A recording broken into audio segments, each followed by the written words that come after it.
Las dos noticias del día de ayer, una tapó a la otra, pero no deja de ser importante. Es la primera, es ya el pedido de la Fiscalía General del Estado. Ojo, es un pedido de la Fiscalía General del Estado de la sentencia a 5 y 6 años a los involucrados en el primer caso que se investiga de lesa humanidad. Eso ocurrió el día de ayer en la mañana. Pude asistir ahí, estuve prácticamente en los alegatos de la Fiscalía y de la Defensa, ya más tarde obviamente ya no se alcanzaba a estar allá, y me sorprendió, de verdad, hay que decirlo, me sorprendió el argumento que tuvo la Fiscalía. ¿Por qué me sorprende? Porque en contra de lo que muchas personas piensan, en este caso se intentaba, para bien o para mal, según lo que decían algunos, disminuir, eludir las responsabilidades de algunos generales del ejército ecuatoriano, particularmente con respecto a este delito y a este caso que se investiga de lesa humanidad. Obviamente es un caso muy delicado.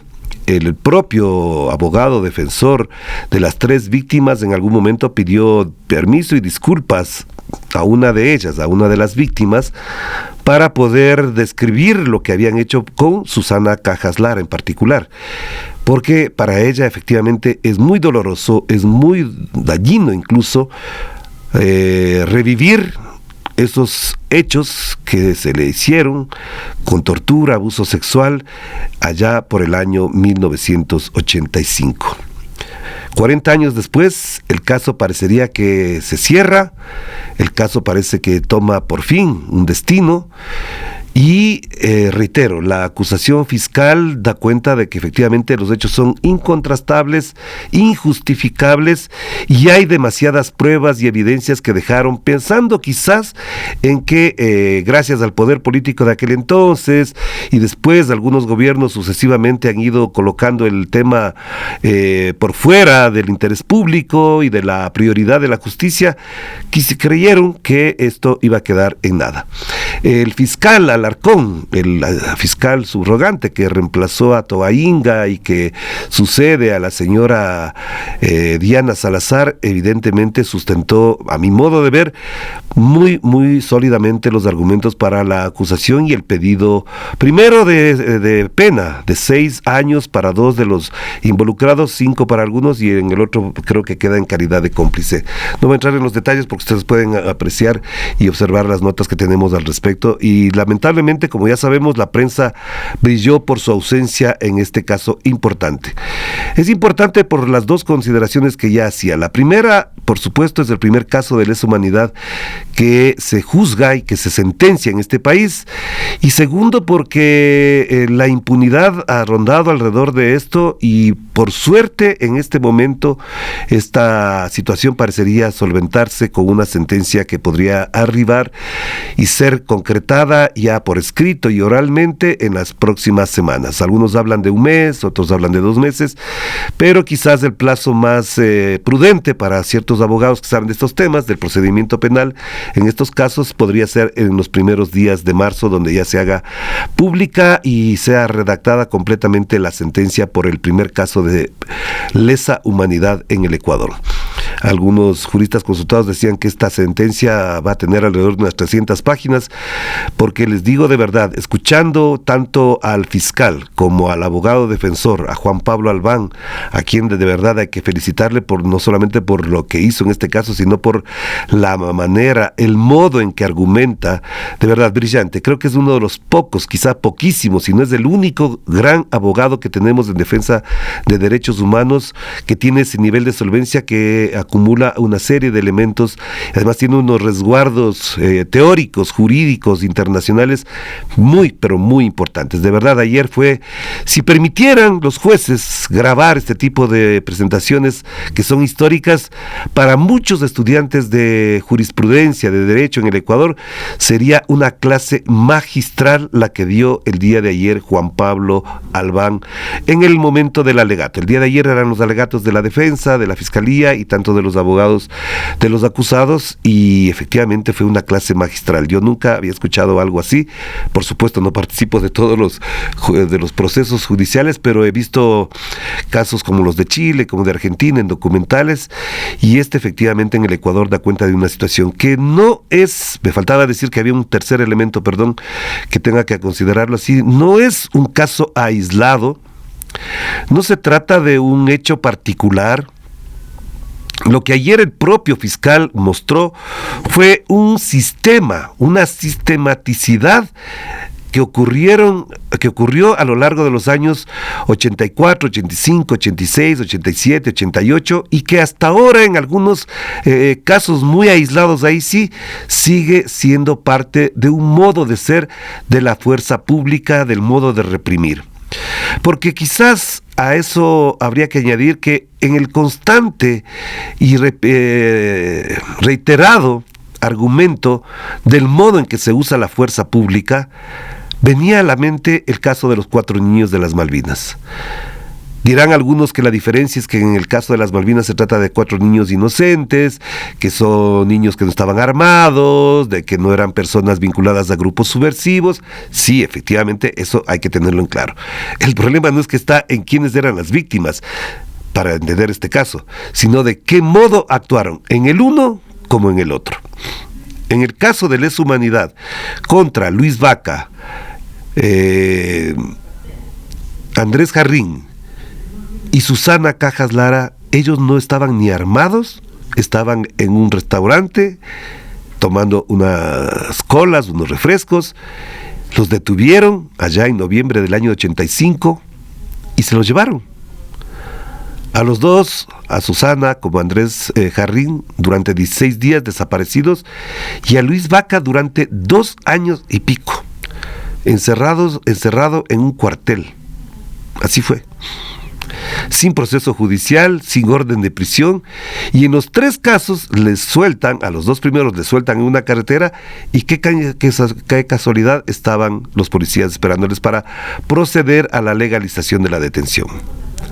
En el caso de Luis Vaca, pasa 2 años en un cuartel y lo sueltan en la puerta de su casa. 2 años. Incluso el registro civil de aquel entonces anuló su registro. No tenía partida de nacimiento, no tenía cédula, y le decían a la familia que su padre, su hermano, su hijo, su esposo no existía. Eso hicieron, de verdad. Así fue.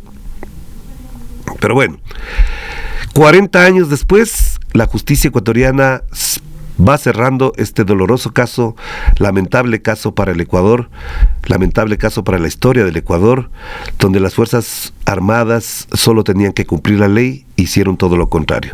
Y ahí se desarrolla una cadena de acontecimientos que van involucrando a otras personas que lamentablemente han tenido que pagar las consecuencias.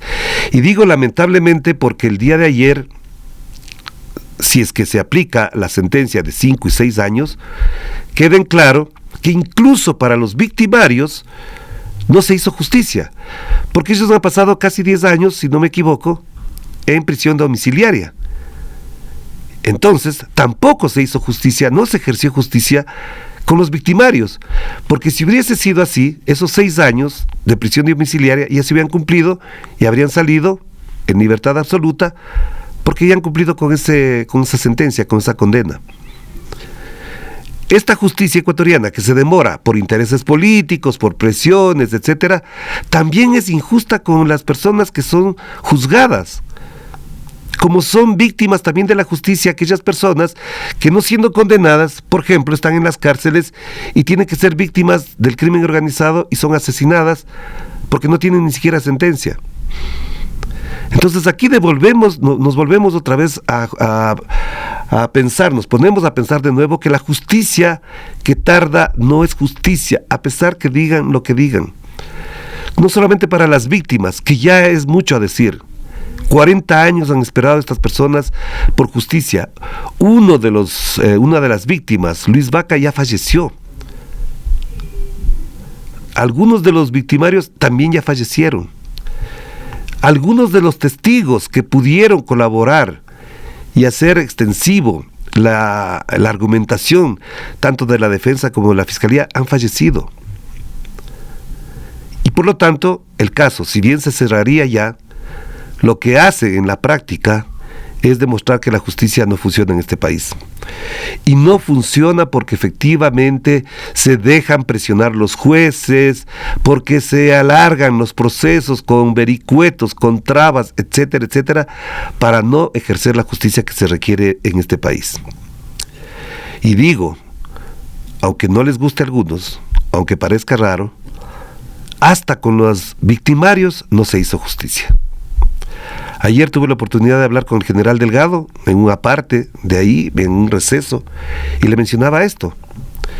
El general Delgado está sentenciado también, si no me equivoco, a 5 años de él, porque él recibió a las víctimas, en particular a Luis Vaca, después de todo lo ocurrido, recibió, pero no hizo el trámite que correspondía.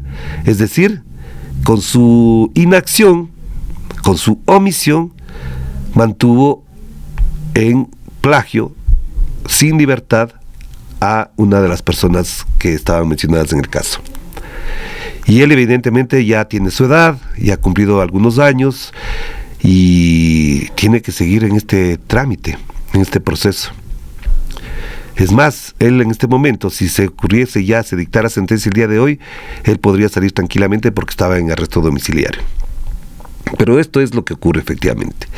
Esto es lo que está pasando. El general Piñeiros no asiste, ya se encuentra en una edad avanzada, con problemas también para poder actuar dentro de los cabales que corresponden a una persona lúcida. Y dentro de la racionalidad, con esto quiero cerrar esta parte, dentro de la racionalidad, lo que aquí se ha demostrado además es que las víctimas acudieron a la justicia para ejercer justicia, no acudieron a procedimientos ilegales ni tampoco de venganza para de alguna manera saldar lo que hicieron con ellos. Y por eso es importante el derecho, y por eso es importante la justicia, que tengamos los canales adecuados, los espacios adecuados para ejercer justicia, tanto de las víctimas y tanto para la justa defensa de los victimarios o de las personas que son acusadas, dentro de la presunción de inocencia que en este país parece que no existe. Hasta este momento la presunción de inocencia pesaba sobre aquellas personas vinculadas a este caso, digo la mayoría ya de avanzada edad, porque 40 años después, cuando tenían alrededor de 50 en promedio todos los victimarios, imagínense, algunos tienen 90, otros tienen menos, pero esto es lo que pasó. Así es. Entonces, ojalá esto sirva como un gran precedente para lo que además queda pendiente la justicia, porque si bien este caso ya queda resuelto, también es cierto que hay muchos otros casos que están pendientes de ser procesados y que reciban la justa condena, sanción y por supuesto también la reparación. En el alegato del fiscal se hablaba de una reparación que yo ya me imagino que harán de esto la parte fundamental los de la derecha mafiosa, los de la mafia mediática, inmediatamente porque les van a reparar a estos insurgentes, a estos subversivos, a estos terroristas, etcétera, etcétera.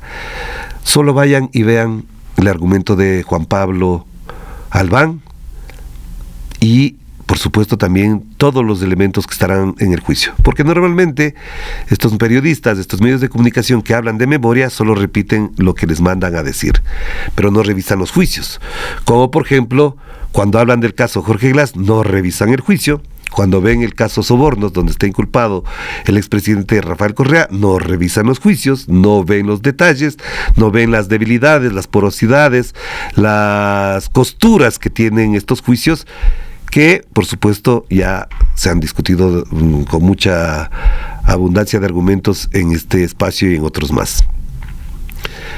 Este juicio además se pudo haber resuelto allá por el año 2014, 2015 o el 2016 y tuvieron que pasar 10 años más para que se pueda hacer justicia.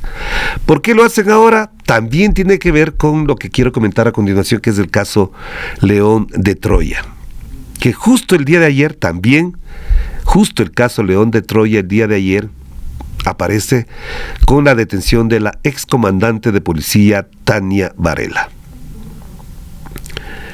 Yo no he visto las portadas, no he visto los titulares, Pero es impresionante que en un país hacia afuera, por ejemplo, el día de ayer ya recibía llamadas de Argentina, de México, de Colombia, de medios de comunicación. Cuéntame, Orlando, ¿cómo es esto de la excomandante de policía detenida? ¿Por qué le detienen a una excomandante de policía? Pero aquí parece que es normal. Parece que es normal que le detengan a una excomandante de la policía. Pero ahí están ustedes viendo las imágenes del momento en que le presentan la orden de detención a la comandante Tania Varela por agentes de la fiscalía, supongo yo, por sus ex subordinados, los policías. Pero en este caso sí hay 2 o 3 cositas que mencionar. Una tiene que ver, ¿por qué ahora ocurre esto? La pregunta que uno se debe hacer es, ¿por qué ocurre ahora todo esto? ¿Se demoraron? ¿No tenían los argumentos, no tenían las pistas necesarias para aquello? ¿Por qué ahora aparece que la señora Tania Varela y otros más interfirieron en investigaciones ocultando información fundamental? Esa es una pregunta que tendrían que aclarar los operadores de justicia para que podamos entender por qué ocurre esto ahora.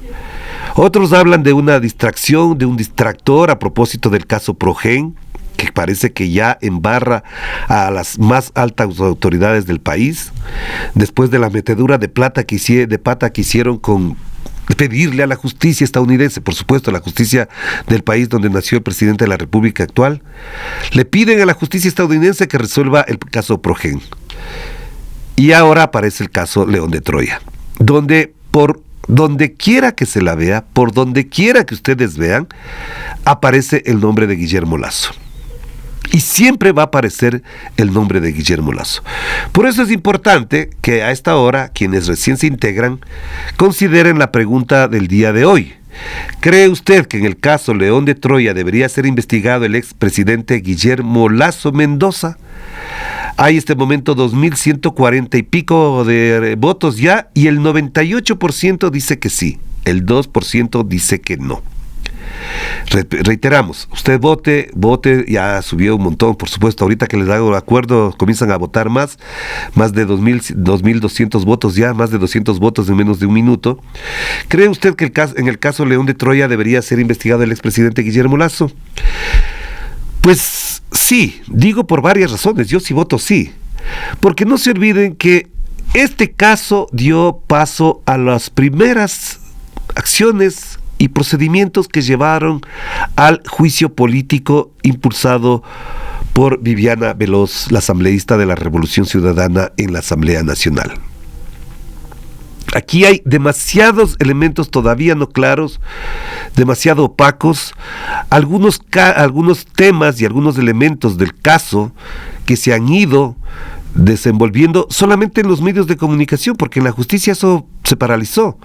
No nos olvidemos que la fiscal de aquel entonces se llamaba Diana Salazar, actual embajadora del gobierno del señor Daniel Noboa en Buenos Aires, en Argentina. Y de lo que se entiende o lo que se sobreentiende es que la señora Tania Varela adelantó información, ocultó información que permitió, por ejemplo, que el señor Guillermo Lasso conozca de antemano las investigaciones y que el señor Guillermo Lasso le advirtiera a su cuñado, Danilo Carrera, sentenciado en el caso Encuentro, le advirtiera de que estaba investigando para que desapareciera, por ejemplo, el teléfono.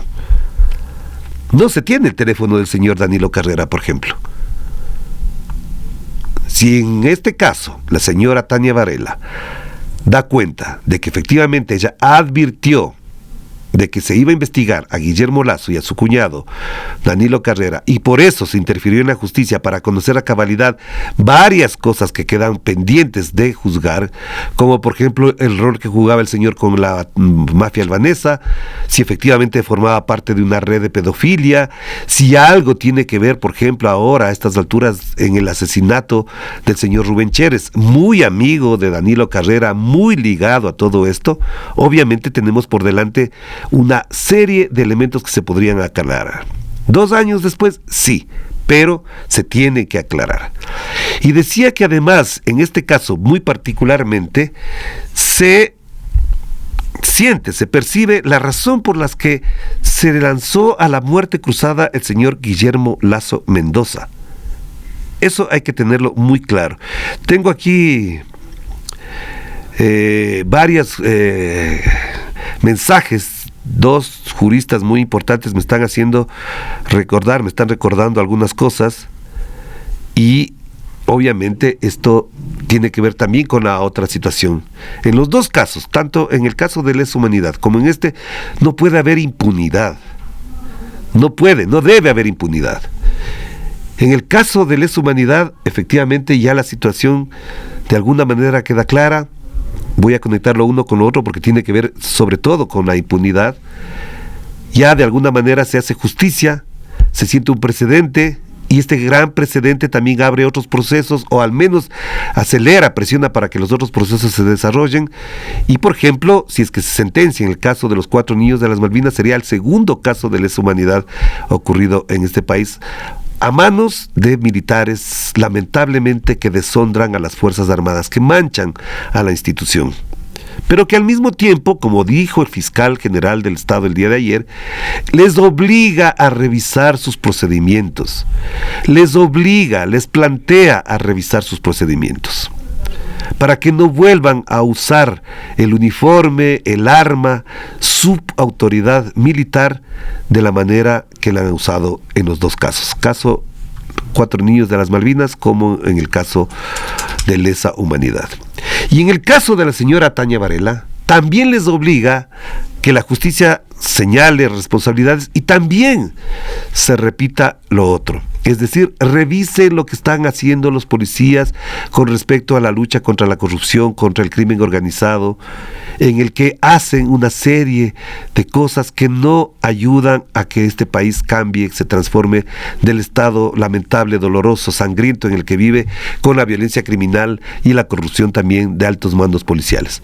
Porque la señora Tania Varela, nombrada por Lenín Moreno Garcés, a sugerencia de María Paula Romo, en su momento, como me están indicando aquí, y gracias a quienes nos acompañan y nos informan con muchos argumentos más, fue posesionada también, o ratificada sería la palabra más adecuada, por el señor Guillermo Lasso Mendoza.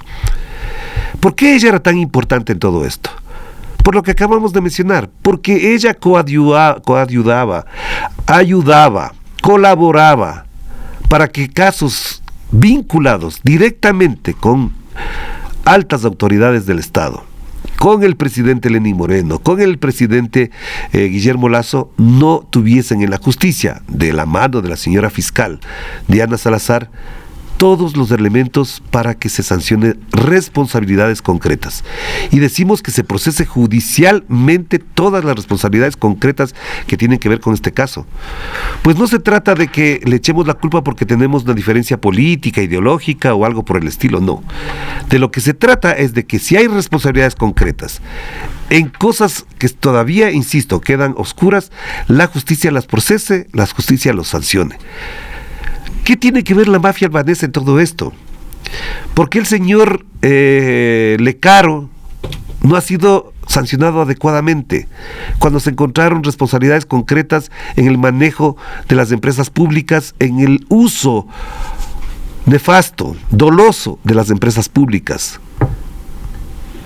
Ya en su momento se decía, más de 15,000 millones de dólares al año manejan las empresas públicas, y quizás también esto explica el divorcio entre el movimiento Creo de Guillermo Lasso y el Partido Social Cristiano de Jaime Nebot en aquel entonces. Porque no hay que olvidar, para recuerdo de todos, no hay que olvidar, sí, gracias Washington, que me dice Luque Lecaro vive con Salazar en Argentina, efectivamente es así. No hay que olvidar que si algún acuerdo tuvieron los socialcristianos con Guillermo Lasso, fue en el reparto del poder, porque las empresas públicas estaban manejadas por socialcristianos que les entregó el señor Lenín Moreno para convalidar su traición. Así fue, en el año 2017. Si Jorge Glass, cuando denuncia ese pacto con los roldosistas, en realidad era con los socialcristianos cuando les entregó Selec y otras empresas públicas más. Y ese pacto se sostiene hasta que llega Guillermo Lasso, y por su codicia, quizás digo yo, por su codicia lo que hace es quitarles a los socialcristianos y entregarle a ese señor Luque Lecaro. Y ahí es que se rompe el Partido Social Cristiano con el movimiento Creo y con Guillermo Lasso en particular. Junio del 2021 les quita las empresas públicas y el reparto de ese pastel del Estado a los social cristianos, y se rompe el Partido Social Cristiano con Guillermo Lasso. Pero ¿para qué le entregó al señor Luque Lecaro las empresas públicas? Porque ahí estaban ocurriendo cosas muy raras, muy extrañas, y ahora se conoce que tienen que ver o tendrían que investigarse a fondo para saber a cabalidad si tienen que ver con la mafia albanesa. La pregunta de rigor entonces que queda flotando es: ¿qué tenía que hacer en el gobierno de Guillermo Lasso la mafia albanesa? ¿Qué tenía o qué tipo de relaciones tenía la mafia albanesa con el señor Danilo Carrera, con Rubén Cherres?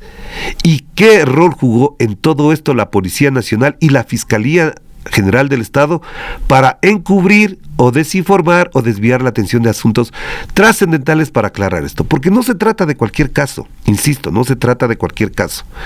En estas circunstancias, ahora actualizamos lo que ha quedado navegando ahí, quizás por la coyuntura política, 2 elecciones en el 23, consulta popular en el 24, de nuevo consulta popular en el 25, elección presidencial en el 25. Este caso llevó a un juicio político que lo impulsó Viviana Veloz en el año 2023. Esto le obligó al señor a llamar a puerta cruzada, no para salvar la democracia como él decía, sino para evitar que en el juicio político del año 2023, antes de mayo del 2023, se conozca a cabalidad qué había detrás de todo esto. Había mucha información que la Fiscalía la guardó, que la mantuvo en reserva, y que posiblemente, digo yo, posiblemente en ese momento se habría hecho pública en un juicio político con las garantías que tiene una asambleísta que ejerce un derecho constitucional, que es el del juicio político.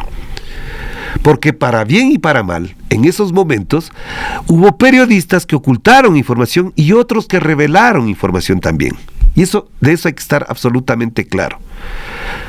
Algunos periodistas revelamos, nos incluimos ahí, revelamos información, colocamos, como por ejemplo lo que hizo en septiembre del año 2022 esta emisora, mostrando cómo las empresas públicas se habían manejado de manera tan alegre, se habían entregado contratos a dedo en las empresas públicas.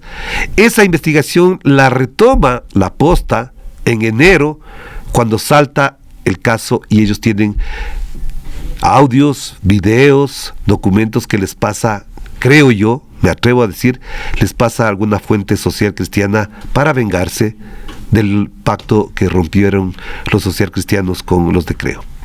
Pero ya esta emisora, en el septiembre del año 2022, hizo una investigación y colocó el tema.